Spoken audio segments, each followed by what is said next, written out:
Hello, everybody. Whoa, I should actually make sure my mic is proper. Haha. Yes, it is. Everybody, welcome to the Stadium Junkies Media Hot Damn GG post-show reaction. And I'm bringing it to you live here on YouTube to present the championship. I am now not only the reigning, but now defending champion of Stadium Junkies Media. Now, we'll bring this to Monday Night Raw when it comes over to when Monday Night Raw comes to American Airlines Center on March 19th at Dallas, Texas. Now, we're going to be reviewing the Elimination Chamber 2018 card, and to be honest, I think it's been a pretty good card.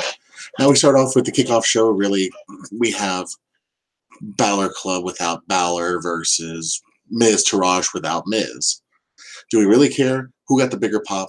It was Luke Gallows and Carl Anderson. What do we expect? We expect really not a good match, and it had about 2 moments, but that's about it. Other than that, I really didn't get any invested interest. If anything, I had pizza show up, and we cared a lot more about pizza and entertainment than anything. Then, the first thing they start off was the Women's Elimination Chamber match. I was very surprised because at first, we were assuming that the women's was going to go last because hey, this is the first time ever for the Women's Elimination Chamber. We're going to do this as a big event. But then it starts off, okay, because the first match always had to be a big pop. Going to have something that's very going. And this delivered. I mean, first we have Bayley out there with Sonya Deville. And against Sonya Deville, I mean, really, what do we expect? We have Bayley surviving throughout the whole thing until the final 3, and she gets eliminated. But throughout, you have Sonya Deville comes in, and then Mandy Rose, which they teamed up on her, and they made Bayley look strong against them. Okay, even with a little malice later on in the match. Then we have Mickie James come out, if I believe, next. Geez, I can't get my orders correct. Let's see now. Double checking. Oh, then it was Sasha Banks, which very much surprised me because you would think you would have what's-her-face, Mickie James come out first to kind of get that unevenness for, to make Alexa Bliss have a better chance at, losing her title, to make us feel like, okay, she's not going to win it by any chance. But now you have Absolution versus Bayley and Sasha. Then eventually you have eliminations by Mandy Rose, Sonya Deville, and when Mickie James got out, Mickie James, which eventually leads to Sasha and Bayley waiting side by side for Alexa Bliss to come out, and Alexa, really, really nice scared heel, climbing up to the side of the chamber, going all around and just playing that catch-up game. And eventually, when they caught up to her, what happens? It's Sasha Banks turning on Bayley. Surprise, surprise, right? Hey, what do we expect? We expected one or the other to make the heel turn. And we got the heel that we know, that, to be honest, they know that will pop better for. Although, yes, I really do like the pure face, baby face Bayley. I would really prefer to see a new face in it. But hey, we know exactly what Sasha can do. I would like to see a Sasha versus Bayley situation. So we got what we want. And eventually it ends up as Sasha losing to Alexa and Alexa playing off the crowd as if she was doing a babyface moment. And we were all like, oh my gosh, she's turning babyface. Then turns heel, and we... Bravo. Magnificent. So with that kind of match, I ranked it high. But then it gets followed by The Bar, Sheamus and Cesaro versus Titus Worldwide. And of course, who do you expect? The man who everyone used to say looks stupid. With the Swiss, well, I would classify as a Swiss Army knife. So Irish Army knife, The Bar, wins against Titus Worldwide, with your statistician not doing a single damn thing about it. Sorry, Dana. You're better as a bodybuilder. Asuka versus Nia. To be honest, this was a very interesting match as is. It was definitely more of a powerhouse for Nia, showing that she is A, bigger, there was a comment there for the Kraken rising out. That's what Corey Graves said, which I was like, man, are you just trying to make like a fat joke? I caught that real quick, and I didn't like it. But what I really liked was that match. It was constantly just Nia on Asuka, and even though Asuka would get little things like a chokehold, or every time Asuka is about to be down and then out, Asuka finds a way out. Cool babyface moment. But this time, it was just such a powerhouse. It made Nia look so strong. But then Nia takes the pinfall. The last time I remember Nia taking the pinfall was at WrestleMania with 3 women piled on top of her. So this surprised me a bit because I don't remember the last time ever. She usually taps out, wins the match, counts out, disqualification.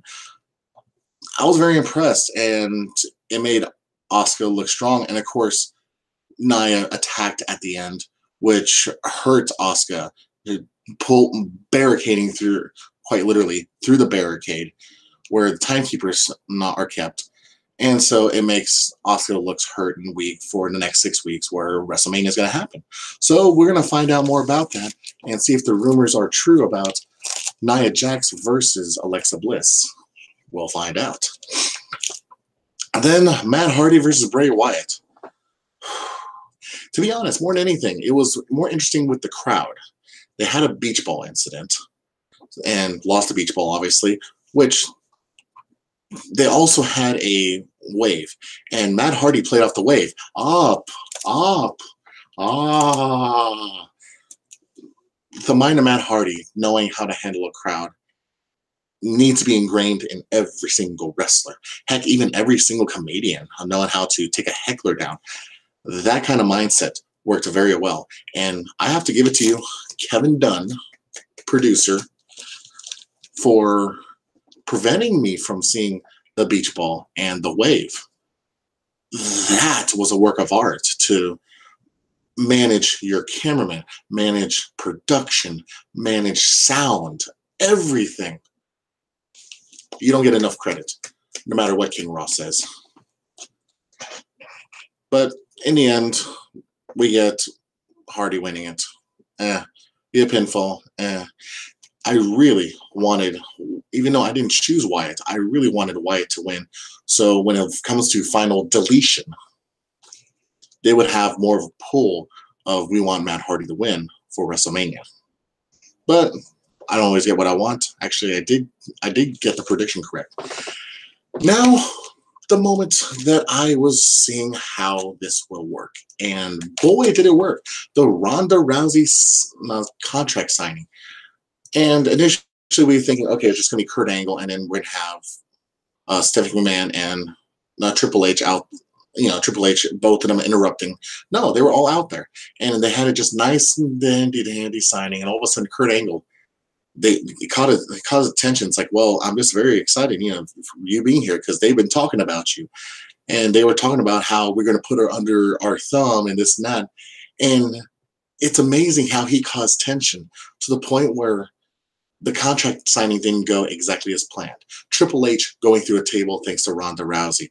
Ronda getting smacked hard by Stephanie. Not just fake, move her to the side, or it was pull. God, that's what I like about an actual fighter actually being WWE. One of the rare times, because they can actually take a hit. Unless you're Brock Lesnar, then you get hit and you get pissed off. Whatever. But she gets hit, and then she eventually signs the contract, lays it on Triple H, and walks away. Better than just pointing up the sign, turning your body. Yeah, what is that going to do? And I really appreciate that the WrestleMania sign wasn't as pointed out to, pun intended, pointed out to, as much as it was in Royal Rumble, previous pay-per-views especially. I really did appreciate that because it made me feel more into the moment rather than thinking for the future. I really, really like that idea. So we finally get to the men's Elimination Chamber match, and boy, the beginning was a snoozer, but to be honest, storytelling-wise, I think it worked. I mean, you had first Miz, okay, kind of the odd man out other than Elias. Miz starting, Cena in the pod, Reigns in the pod, Elias in the pod, Strowman in the pod, Finn outside, Rollins outside.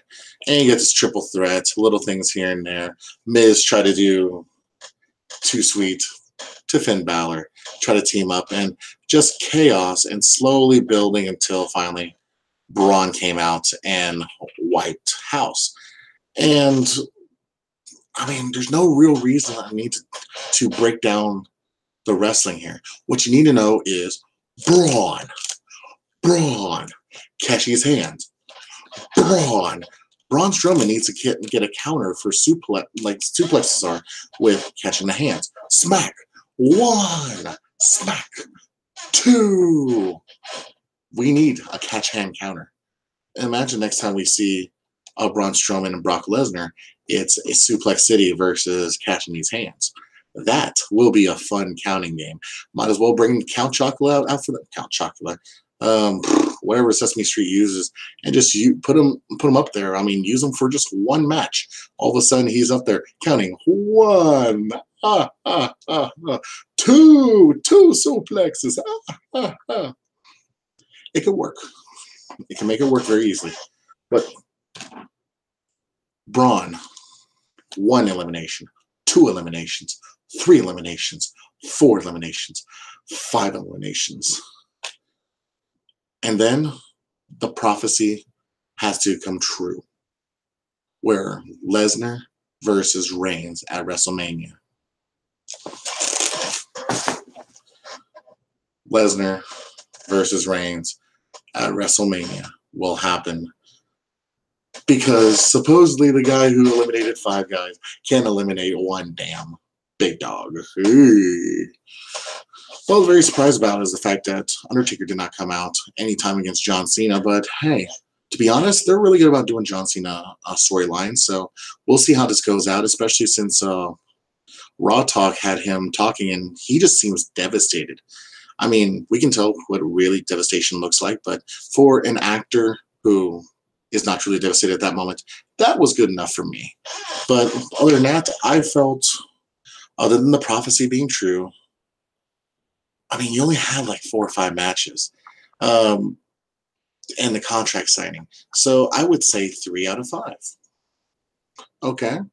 But the level of 2 of those matches makes a 4 out of 5 stars. Essentially, I'm looking at a B. B to B+, which is a good pay-per-view, especially for the lack of amount of matches in there.